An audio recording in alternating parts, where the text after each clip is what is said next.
It is really fabulous to be back here live. And it's been, you know, the last one we had here live,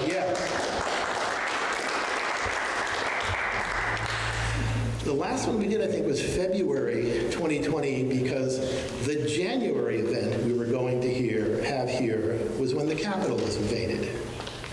So we didn't have that one either. And I was glad we took a pause. That was too bizarre. So I don't lose my place and don't babble on here too long. The biggest, weirdest thing is, of course, we have a program, so the elevator broke. The elevator is working, and Adele West Fisher, thank you, she's probably sitting in the elevator. She was your elevator person, because if you can get on here, you can go to the basement, that's where the bathrooms are. Go in a pair, one of you stays on the elevator to let the other person back in when you knock on the door. The call button is busted. The elevator goes to between floors, it calls here, it calls on the first floor, you go to the basement. If you step out of the elevator and you're alone, you're done. Go out the door, come around to the front, come back in. It's just, you know, it would only happen today because we have a program and we haven't had one in so long. Good time to turn off your phones. There are masks back there on that white pedestal if you are interested in that. There's hand sanitizer back there. I'm just going to mention a couple of programs. On your seats is a flyer about what will happen either up here next Wednesday or in the gallery. I'm not sure where yet. But it's part of our NEK author series. And Natalie Kinsey Warnick will read her brother Leland Kinsey's poetry.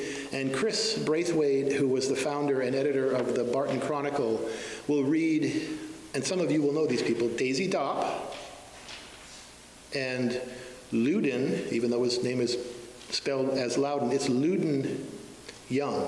These were columnists for the Barton Chronicle who wrote local things about that part of Vermont. Both of those people, Loudon especially, was very funny. So Chris Braithwaite will read works from those two deceased people, and Leland's sister will read, Leland is also deceased, but Natalie will read his works. And this is part of the Northeast Kingdom Authors Collection that we have here. We're trying to acquire a book by every single author who published and had an association with the Northeast Kingdom. So if you go to our site, you look at the giant list of names and you say, how can that person not be there? Send us a note. There's an email link right there, and we will add both their name to the list and then at least one copy of one of their books. And this will be a permanent collection that'll be here. The next first Wednesday, a month from, well, Wednesday, November 2nd, will be with Enrique Garcia, who's a professor at Middlebury College. The title is Diasporic Immigrant Superheroes, From Foreign to BIPOC to LGBTQ+. He has written this fabulous book about the Hernandez brothers, who did this series Love and Rockets. If you read graphic novels and you remember that series, these brothers, the Hernandez brothers, wrote those series, and it kind of opened up graphic novels, which to me are as interesting as any novel I ever read.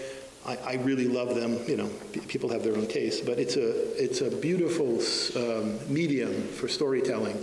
So he'll talk about alternative characters who are showing up in graphic novels, and what do these superhero people mean? I'll just read a little bit of this. Middlebury College professor Enrique Garcia reviews the American superhero genre and how it has served as a tool to disseminate utopian ideas about immigration and the American dream. While discussing characters such as Superman, Wonder Woman, Black Panther, Laborinqueña, Garcia reflects on comic artists' struggles to overcome imperial ideas of white supremacy, heteronormativity, and American exceptionalism.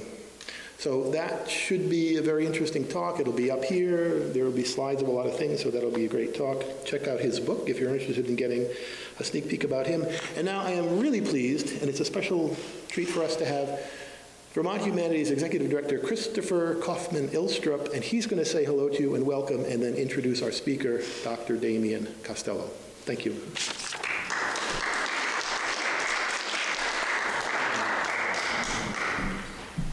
It makes me cry to see people live in 3 dimensions again after so long. We started our season on Monday with Jason Reynolds in Middlebury and then at the Flynn Center, and it's been a terrific couple of days with literally thousands of school children coming and participating in Vermont Humanities work with Jason Reynolds, and I'm really delighted to be here at the Athenaeum tonight.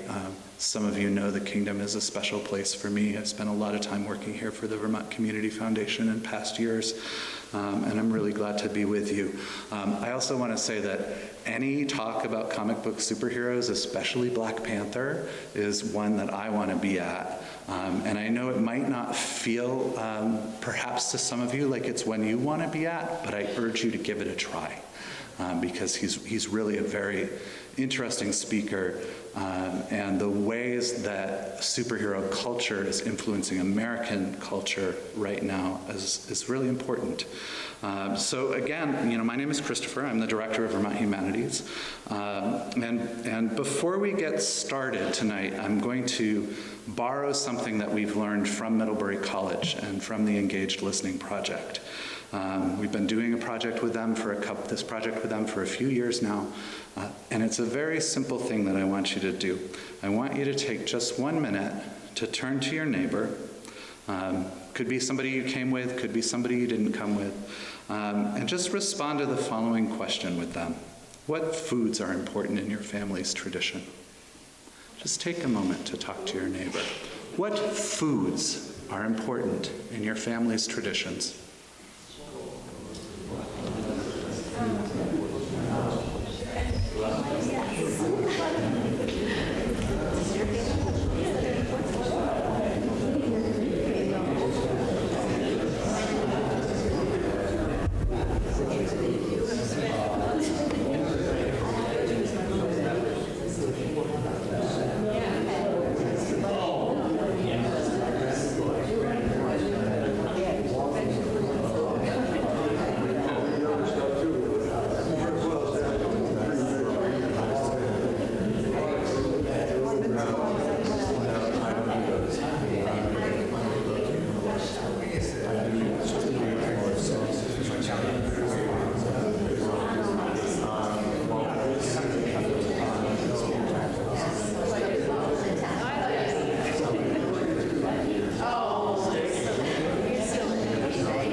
So I'm going to bring you back together. So just doing a simple exercise like this, we've learned from our friends at Middlebury College through the Engaged Listening Project that it actually helps us to understand what we're about to experience a little bit better.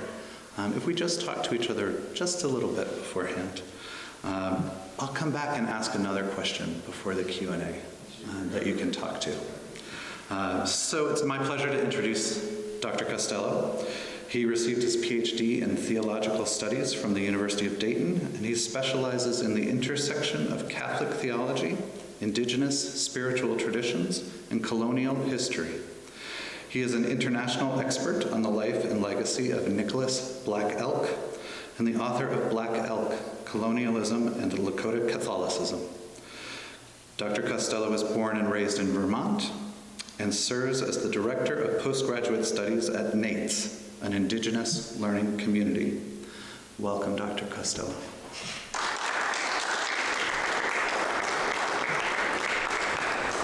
Thank you, Bob, for inviting me back. I was here virtually a year ago and had a wonderful, wonderful time, but this is probably one of the most beautiful spots that anyone could give a talk in Vermont, and I'm so happy to be here. A couple confessions beforehand. I'm not a sugar maker.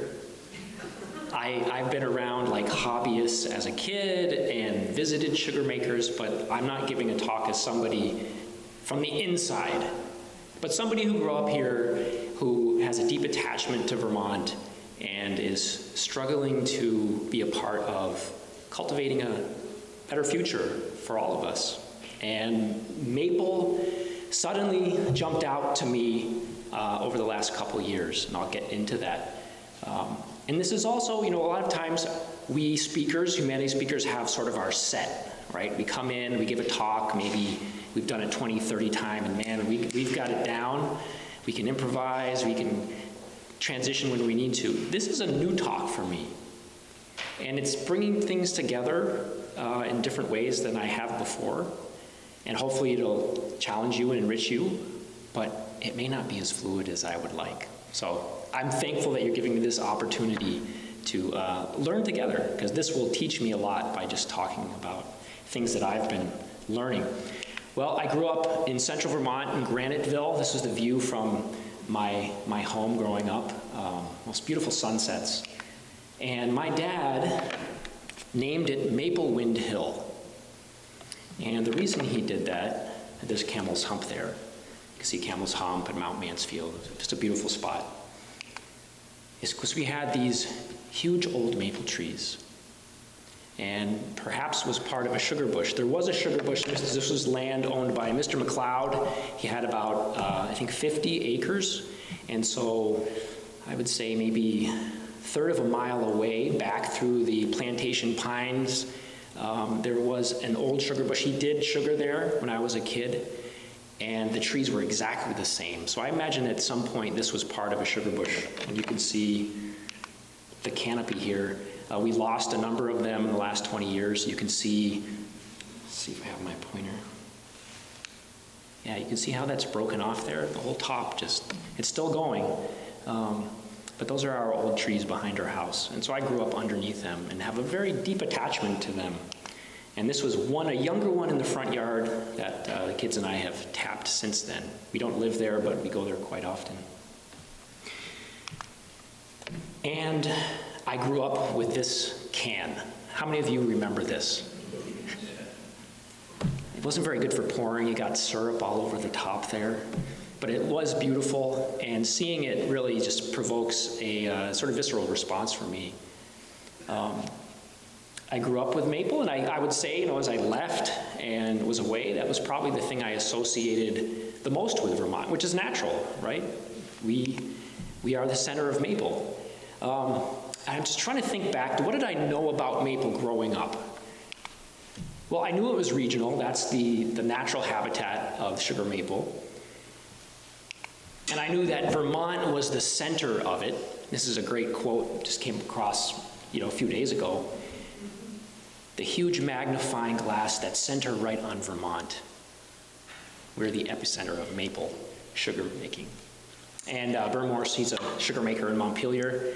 He's written a number of books, very eloquent, very prominent sugar maker. You'll see more of him if you dig into this. So I knew that. I knew it took a lot of hard work, right? We've all heard the 40 gallons of sap for 1 gallon of syrup. Now I learned that's not quite right. It depends on the sugar content in the sap, and that varies, but it's a good rule of thumb. I knew the season that it occurred, late winter, early fall, early spring, from being around it and eating the cold nights below freezing, and then the thaw during the day.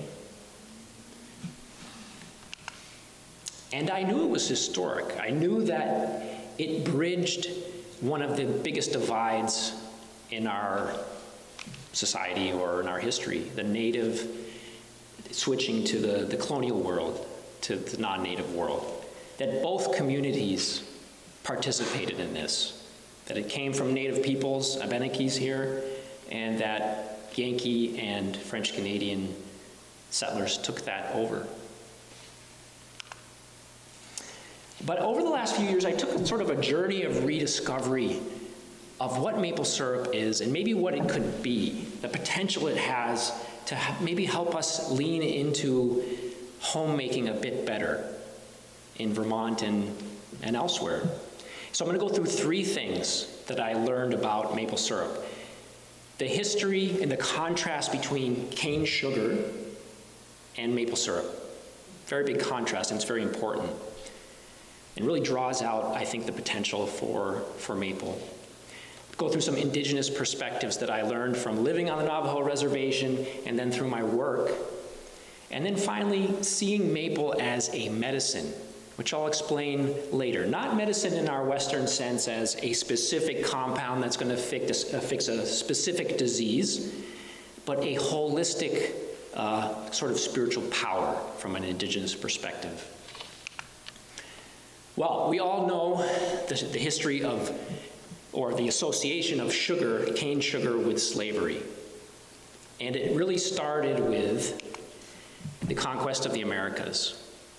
So the first wave of Spaniards that came in, first to the Caribbean and then over to Mexico, this is the fall of Tenochtitlan, where literally hundreds of thousands of warriors and soldiers were fighting with each other. The first wave of conquest. And the whole goal was, that developed very quickly, is that if you were coming in as a conqueror, you wanted a couple things. You wanted indigenous peoples. You wanted them to survive because you wanted to take over. Europeans are first encountering big societies, not smaller bands like where we are in Vermont, but large chieftains and even empires like the Aztec and Inca Empire. And your goal was not to wipe them out, not to get rid of them, is you wanted to be the new emperor. You would take all the tribute that was coming in anyway, and in societies like the Taino societies in what is now Haiti and the Dominican Republic, you wanted to use their labor to pan for gold or any other sort of high-value resources that were there. Well, that worked for the sort of the first quote-unquote lucky conquistadors to show up. But what do the next people, or even those who were lucky enough to show up first, what did their children do next? What do you do when a lot of the native people and the gold is gone? Nobody wants to go across the Atlantic Ocean for any of the romantic ideals that we associate with it. It was very dangerous. It was very painful. It was likely you had a good chance of dying. You wanted to go so that you could make it rich and become powerful. And it just so happened that sugar was migrating from its homelands in Eastern, Southeast Asia towards Europe, through Africa as well, about this time. And people seized on sugar as the new gold. And the sugar plantation became, yes? Is anyone else bothered by the loudness of the speaker? No. Anyone else? I can back up a little bit. I'm going to sit back here. Okay. So very quickly, those areas of the Caribbean, Brazil, and Mexico that had been largely depopulated, or all of the gold had been extracted, were turned into sugar plantations. And so you can think of this as like a sort of new little cell, a town, that totally transforms the land and the people in it. You'd have about 200 acres, only about 50 of which would be for sugar. The rest you'd need to produce your food. You need wood for fuel, because just like with maple syrup, you've got to boil down the cane juice. And those who were in charge, the 50 or so workers, but really the plantation owner, became the new aristocracy. And so the ideology of race really was put on steroids through this process. And this aristocratic culture sort of totalized the places that they were in, took over the culture of everybody else who was there. A history that, of course, we're still trying to overcome. Now, what's key here, and what's different from maple, is that it entails a total transformation of the land. You have to cut down everything. Maybe you've been to Dominican Republic or Jamaica and you've seen sugarcane fields. It's a monocrop. And when you're done, you burn it off. So there's nothing else that's living there. There's no other species. And these were rich lands. These were often rainforests. And I came across this map, and I saw it, and then I turned it to the side, and I said, wow, that kind of looks like a tree. And of course, this is a map of the transatlantic slave trade. The roots coming from the different parts of Africa, gathering into this major river, this trunk, and then fanning out in its branches to feed the sugar plantations of the New World. Well, maple sugar, in a lot of ways, does the exact opposite what sugar does, even though we sort of interchange them, the product. By and large, when you sugar, you will shape the land, you'll promote a certain species, maple trees, but you want to keep it as intact as possible. It still makes room for all the other species that were there. And for the other month of the year that you're not sugaring, it goes back to those other beings that inhabit it, by and large. It uses local labor. It's mostly family operations. You'll have hired hands, but it has almost entirely resisted the turn to industrial farming and corporate agriculture. There are some places that happens a little bit, but not nearly like any other agricultural products that we can think of. It still remains largely local.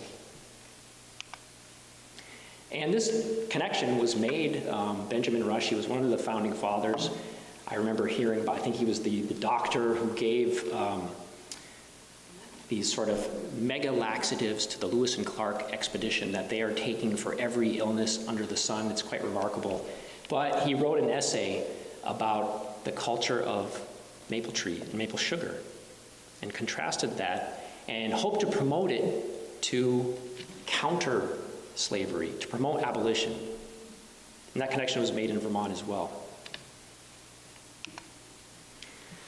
And just back to that image.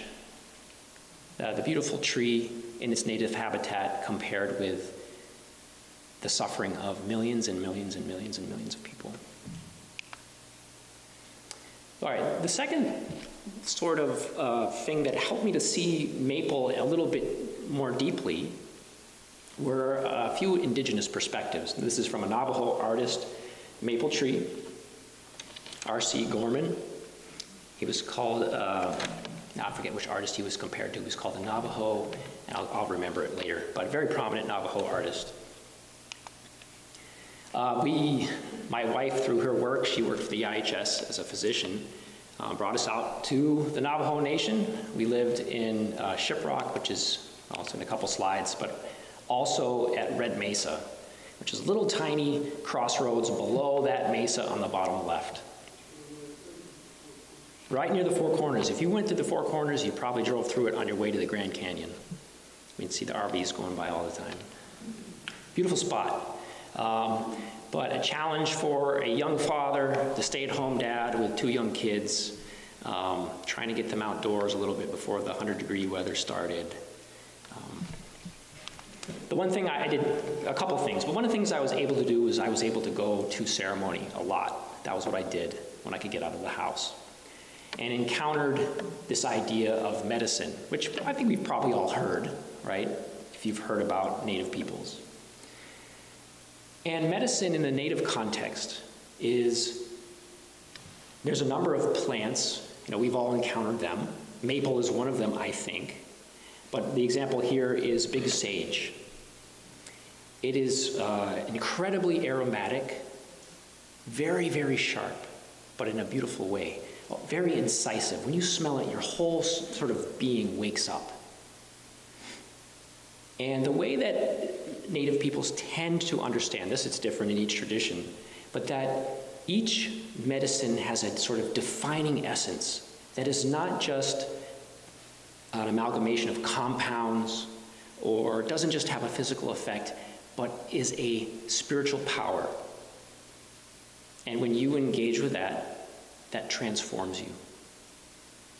And so sage has a purifying effect. It takes away negativity, any negative spirits that may be pursuing you for some way, and helps you open up to sort of being reborn. So I started to wonder, well, maple does have that kind of unique quality. There's nothing like it, is there? And there's some, there's different grades, but the one with a really strong taste, it does sort of, at least on me, it acts sort of in a similar way. Wakes me up to myself in a new way. And while I was there, I listened to a book, actually. I didn't have time for reading. Braiding Sweetgrass, which is having a ton of effect right now. It really became popular with COVID. It came out in 2013, I believe, and it didn't hit the bestseller list until 2020. And she said, there's these great anecdotes about how this happened. People would get the book, they go to the bookstore, local bookstore, and buy the book, and then a couple weeks later would come back and say, can I have 5 copies or 10? I know people who need to read this. It was so transformative for me. And her question, she's a Potawatomi, Indigenous scientist, a botanist. And her whole life she was told that these two things are totally separate. You have hard science, which comes up with facts and sort of helps us to understand the real world. And then we have Indigenous stuff, which is nice and cute, and we like the stories, and we tell them to our kids, but it doesn't really help us explain the world in really a meaningful way, at least not the way we live. And so she spent her whole life trying to weave these two together. And her argument is that, in fact, they go together, and maybe we should go to this right here. Her big research project was on sweetgrass. And her graduate student went to the board and said, I want to test the Indigenous teachings, which are, if you harvest sweetgrass respectfully, it will not only survive, but it will thrive. In fact, those places where it is not harvested at all, it has died out. And so they laughed at this graduate student, and Robin Weld came over and said, everybody knows if you pick something, it hurts it. It hurts the population. Well, they pushed back, they did their study, and they determined that in fact was true, that sweetgrass needs respectful human interaction, a relationship of reciprocity. And so the big theme that she pulled out of this was mutually sustaining relationship. We should not just strive for sustainability, which is a very good ideal, right? We don't want to knock that. But we're not just looking to reach a certain carrying capacity and stay there. We're looking to live in a way that helps everyone flourish, including the natural world. That there are ways out there that can happen. And the way she summarizes it, I love this phrase, that we can live a way of life where people and land are good medicine for each other. Wow, how beautiful would that be? I know I am yearning for that. Well, and if you think of sweetgrass, what's its spiritual essence? What's its power? If you've ever smelled it, you have smelled it because it is the scent of grass. Sweetgrass is just very much more so. And in the Lakota tradition, it's the power that makes all things as relatives, to help live in a good way. Well, so then I asked the question based on this, what if maple is a medicine? What if that unique flavor, that iconic flavor, is not just nice compounds and something that we like for dessert, but what if it is actually some sort of spiritual power? And spiritual, we don't have to use that term, right? We could think of another term. Some sort of essence of that being is not only, we're not only acting on it, but maybe it's acting on us as much as we think we act on it. So I started to look at sugar makers, read about it, and get a little bit more than just my surface Vermont kid, but who had never been really into sugar making before or in that culture. And where I go is Bragg Farm, which is in East Montpelier. Beautiful spot. You overlook the same mountains that I did from Graniteville. And I got to know Doug a little bit. And he's an 8th generation sugar maker. And I love the story that he has because it skipped a generation. His people were from Fayston, Wastefield area. And his dad needed more land, and so they bought a farm in East Montpelier. And when they moved there, his dad didn't have time to sugar. His dad was not a sugar maker. All these other generations before that were. And he said, I don't know where it came from, but I started sugaring. And I started in the old way, with kettles over a campfire outside. And my mother really encouraged me and helped me to relearn the tradition. So little by little, he picked up more. He got a couple extra kettles. He would gather his sap in buckets and haul it by sled over the snow. And then he eventually got a piece of their land and built the sugar house that you see now, and you can stop by and get wonderful maple creamies or wonderful maple syrup. And I didn't go, I guess I wasn't looking for this. I was looking for language of relationship and reciprocity, but I didn't know if I would find that. And Doug is as old Yankee Vermont as you can get, I think. Very practical, very efficient, does his work in the way that I imagine Yankees from the 1800s did. But in the midst of that, you would hear these things. He would talk about the land, he would talk about the trees in a way that I heard Native people talk about their land and trees. And I love that last quote. You know, when he said that, that was real emotion in his voice when he talked about a tree that had been killed by lightning. And this is the 300-year-old tree on the land that he sugars. I also love this story, too. This is his old family farm in Waitsfield. I can't remember who owns it now. But he said, I wanted to go find where they used to farm and where they used to sugar. And he wasn't sure he'd be able to find it. And, well, sure enough, his sugaring instincts and maybe something else took over. And he found the sugar bush, and then he tracked down what was left of the old sugar house and some of the equipment. And it was his wife who jumped in and said, you know, I think it was your ancestors that led you there. And I thought maybe it would be left with that. And he said, he reflected for a while, and he said, well, you know, those trees knew them. And so they must know me.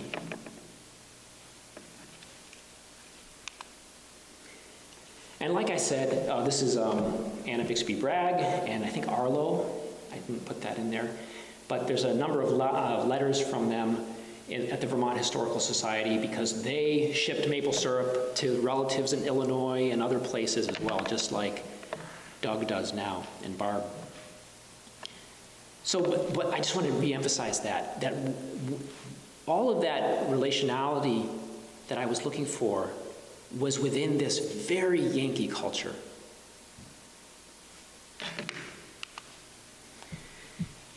I got to talk to Dr. Michael Lang. He's an anthropologist at Champlain College and wrote a very, very wonderful book, The Meanings of Maple.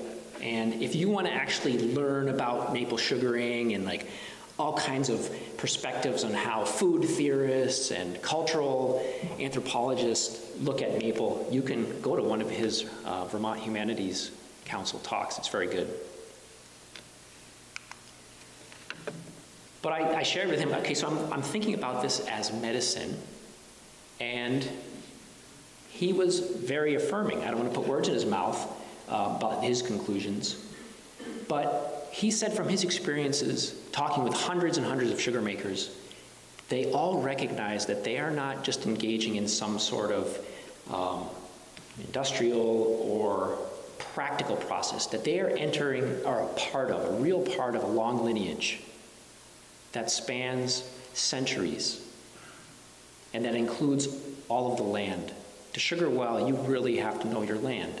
And Dr. Lang or a real sugar maker could talk about this better, but the kind of rocks that the trees are growing on, which direction does it face? Is it south facing? Is it west facing? The bedrock in New Hampshire and Vermont is different, and that influences the flavor. And I loved this quote, the kind of quote I wish I could come up with. He said, you know what, hearing you talk, it is true. Maple sugaring is filled with easily achievable positivities. All those different things that contrasted with the very negative aspects of cane sugar. are built into maple sugaring. It's not like you have to go out of your way to make it organic. It just is. And you don't want to change that. And I thought this was an interesting point that he made at the end. He said, I've talked to, again, hundreds of sugar makers from all walks of life, all different kinds of cultures. And I only met one who didn't think that our climate was changing. They depend on the climate. They have to understand it. There's no denying their experience. And I also found in his book this wonderful quote that evokes maple as medicine. And the way Lang expressed this to me when we were at Prohibition Pig in Waterbury, drinking a beer, was so much better. He elaborated this about Burr talking about the old-timers coming to the sugar house for the first time that sugaring season, getting their cup, dipping it into the front pan where it's almost maple syrup, and drinking that, and seeing the transformation and the effect that it has on them. Sort of total renewal, and preparing them for another hard year of labor in Vermont agriculture. Well, my friend Dave Skeen, who's a colleague of mine at Nate's, teaches there, he's also a PhD student, does really interesting work that includes maple. He lives in Waterloo, Kitchener. I'll never get those southern Ontario cities straight. It's Waterloo or Kitchener, on an urban Indigenous farm. Wissahickta-Winawak, got it right, I think. And on it they have a sugar bush, which came to them in a very interesting way. A local church invited them, if there's anybody that wanted to speak there. And so, I can't remember who it was, but it was somebody else in the organization who's not generally too friendly to churches, came, and they asked her, well, what can we do to better partner with Indigenous people? And she said in a very blunt way, you could give us some land. Not thinking that it was serious. And they said, oh, okay. We have what is now the White Owl Sugar Bush, and that's where they do their sugaring. It was given to this organization. And so every year, with lots of different kids, sugar, and they bring a lot of elders in. Haudenosaunee, which is the proper term for Iroquois, and Anishinaabe, which is all the different related tribe of Abenaki, Ojibwa in this region. So he summed it up. Their teachings are very diverse when they talk about how maple is understood spiritually and ceremonially. But the essence is this: maple renews our relationship to the land. That's its spiritual power.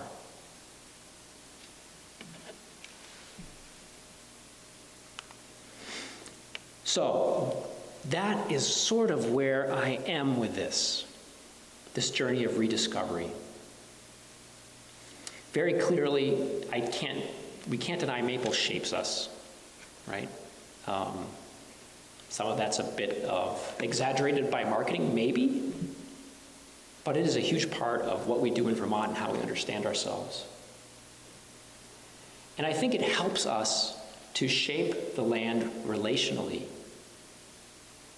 We're our best selves when we interact with the land through maple.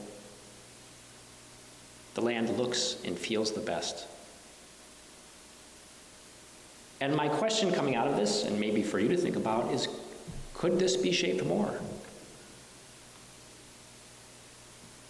How can we think about this so that maple is not just something that we market to tourists, which is fine, not against that, but that we engage with to more fully imbibe those values? And maybe let that, if it is a spiritual power of medicine, translate into how we relate to the land and relate to each other.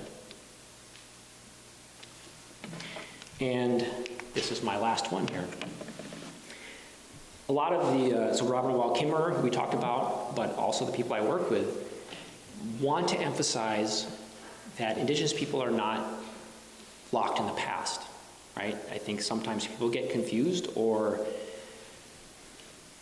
misunderstand that Native peoples just want to run back to a world that was and that could never be again. And what many of them say is that we just want the ability to shape the future fully in the way that most people have had the opportunity to do. We have values and ways of relating to the world and relating to each other that you can learn from. And so, how, in embracing these ideas and practices to some degree, could we live up to this Sabra Field print? I don't know if you like Sabra Field. We've always had that calendar in our house, and I'm sure there's other wonderful artists who capture Vermont in the same way. But there's something about the simplicity and purity of her vision. Like, this is Vermont at its best. And I think in this picture, I think we see what we want Vermont to become. Vibrant, holistic communities that are part of the land in a good way, that maybe reflect Robin Wall's vision of mutually sustaining reciprocity or relationality, that maybe we could be good medicine for each other. And so that's my hope. Thank you.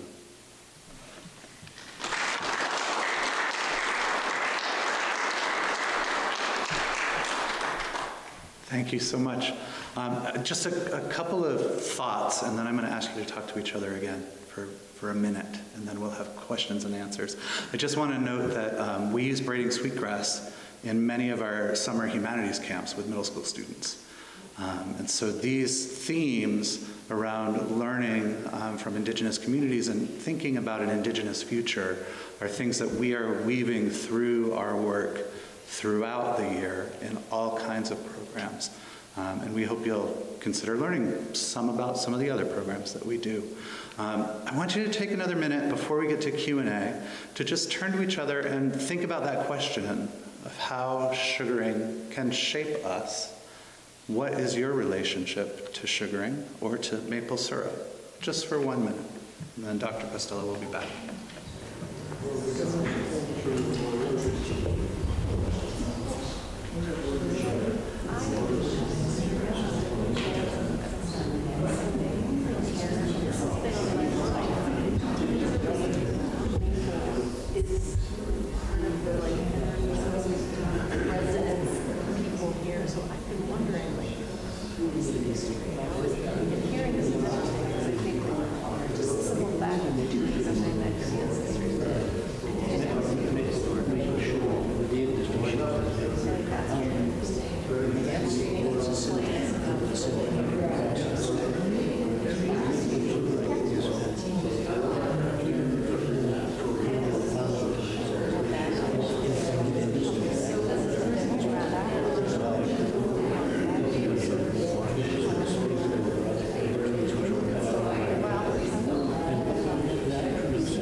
Start to wrap up and come back. We will bring Dr. Costello back for Q&A.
If I could just say a just a few slides about where you can look for maple resources in Abenaki context. So first, I did read online that they had a big maple display at their museum in Odanak, which is, for some reason, it didn't translate here, but it's right near the city of Trois-Rivières, straight north. And that's the major Abenaki community for the whole region. Another first Wednesday talk you can listen to, Joseph Bruchac and his son, now I'm forgetting. Jesse Bruchac. They're talking tonight, I believe, right? It's postponed, so if you want to travel to New York, it's rescheduled. Ah, well, perfect. And I don't know why this slide didn't really work right, but you can get the great story of Gluskomba or Gluskabi, there's different ways of saying it, a mythical shaper of the environment, and maple syrup, the great Abenaki tale. It's also in Braiding Sweetgrass in Potawatomi version. And finally, around here, maple sugar among the Abenaki and Wabanaki peoples from the Nalhegan Band. Good resource. So, do you have any questions that I can? Questions, so what you say is really, I was very intrigued with your idea that maple, we don't just shape maple, maple shapes us and makes us the kind of people we are. And I can understand that in other ways because it reminds me a lot like burning wood. Because in the wood, you go out in the trees, you have to cut them down, and then you have to drag the trees into some yard, then you cut them up into fireplace light, and then you have to split them, and then you put them in a wood pile, and you look at it. So Thoreau looked at that, and he said, every man looks at his wood pile with a kind of affection. And I think it's kind of a similar type of affection if you look at maple syrup, where you get done creating a very useful, enjoyable product that you're going to use out of something that's just a bunch of wood standing there in a tree. Beautifully said. Anyone want to follow that up? Yes. I've been cutting wood all summer, and I'm 82 years old and thankful that I have the health and strength to keep on doing that. But I'm very conscious of being careful to preserve my stand of trees and to cut in such a way that I'm not destroying the future. And it seems to me that what you have said about maple and what I have felt about preserving my wood stand, or my whatever you call that, relates to the entire environmental situation in the world, that we have lost sight of preserving the world because we have to live there. That's a great point that you brought up, and just to highlight the particularities in the maple context, you know, maple sugars, like probably people who own apple orchards, but even more so, they're tending their lot not so much for themselves, particularly with new trees, but for their children and their grandchildren. They have a very, very long vision. And that's analogous to, I think, a lot of us who have woodlots, right? How do we take that experience and that teaching and cycle that up, I guess is the question. I don't have the answer to that question. I do have a question. I noticed you didn't have any slides of tubing going through the maple woods and collecting in a sack. And when you think about the tubing, you are canceling out parts of the nuance that you were projecting.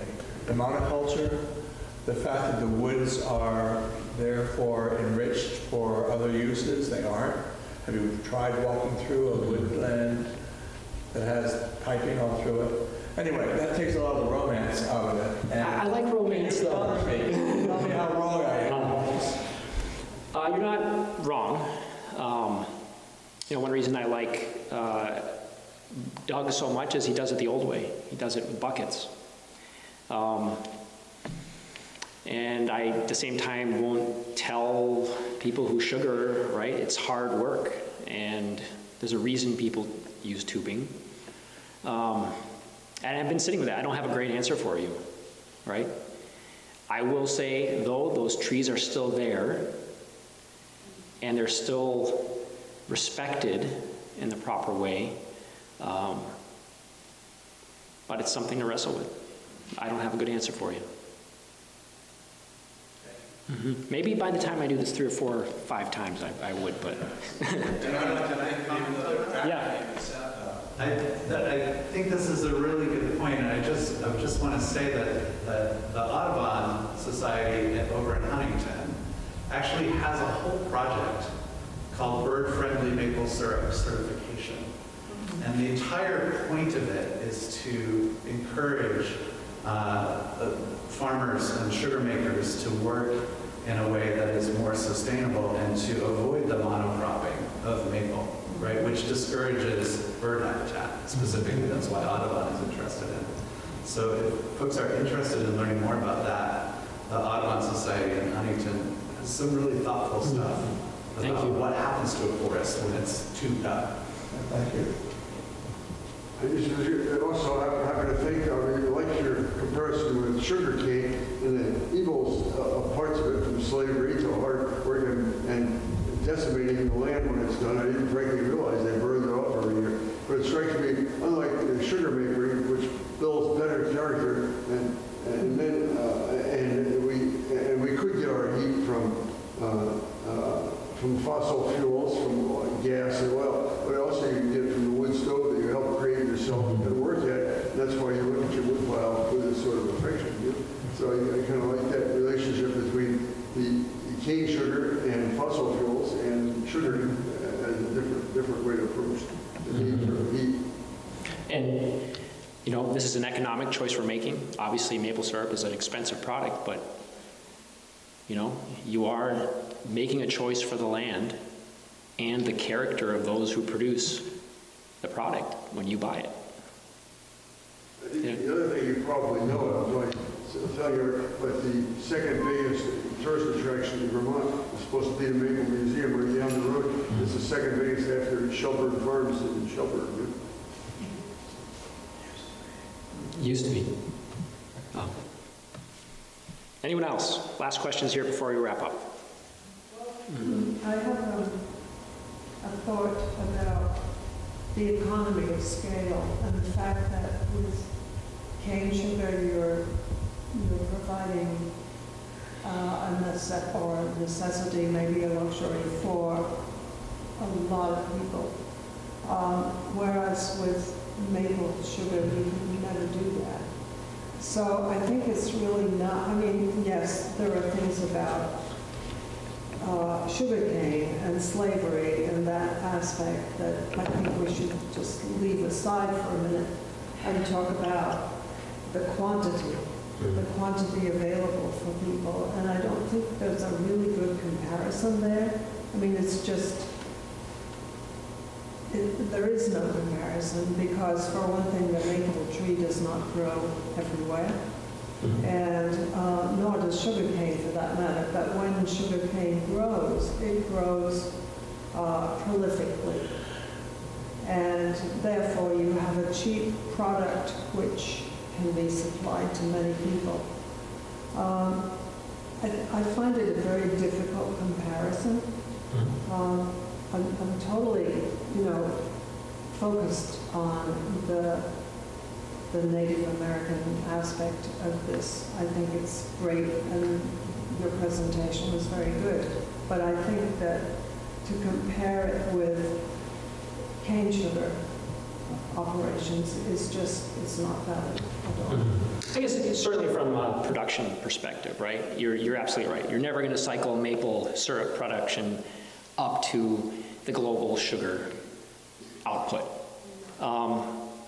My colleagues would say, though, as accurate as that is, why would we lock ourselves into limiting our perspective to output? If we do shift our perspective, right? If we're just talking about the values that are inherent in these two different systems and the tangible as well as intangible benefits, maybe we would take, maple and look for other sort of similar, analogous things that would also address the situation, right? So if we shift from primarily or only an output question to, we've got to inhabit this mutually sustaining paradigm. And once we can shift to that, it makes making other choices much easier. You're right, I don't have the answer. Like, I don't got maple syrup for all of Africa and 3 billion people in India and China, but I know I have a good practice to support and engage in where my feet are right here that can maybe help cultivate the minds and hearts of young people here to help answer that dilemma we face. Sure, I think that's a different focus. Yeah. From the one that you were introducing when you were talking about cane sugar. I was just going to say, there are 2 other species of plants that produce sugar, and in Europe, when the colonists came to this country, they were looking for it because they had honey back in Europe, you know? And honey is actually an invasive species, as is the honeybee. Both came, and the apple tree, all came from Kazakhstan, you know? And so they were brought over by the colonists. And the other thing, since in addition to sugar cane, there's a sugar beet that grows in a much wider area of ground cover than either sugar maples or cane sugar. Well, I had such a wonderful time. I learned a lot in this process, and I hope to see you again, either talking to you or at the Brew Shack's talk in Newport in a few months. Thank you.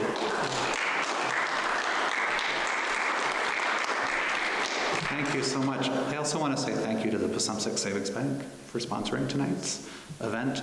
And there's a new thing on your way out. You'll see QR codes on either side of the door, and there's one taped to the piano. If you know how to use them, do that. If you don't know how to use them, you can ask me or Bob to help you. You take a picture of it, it connects you to a web page, and it allows you to give us feedback on tonight's talk, which is really very, very, very important in figuring out how we program First Wednesdays in the future. So we'll stand out there next to the QR codes and help you out if you need to. It replaces those terrible little short pencils and, you know, trying to figure out how to write on nothing, right? You can do it on your phone. Thank you. Thank you.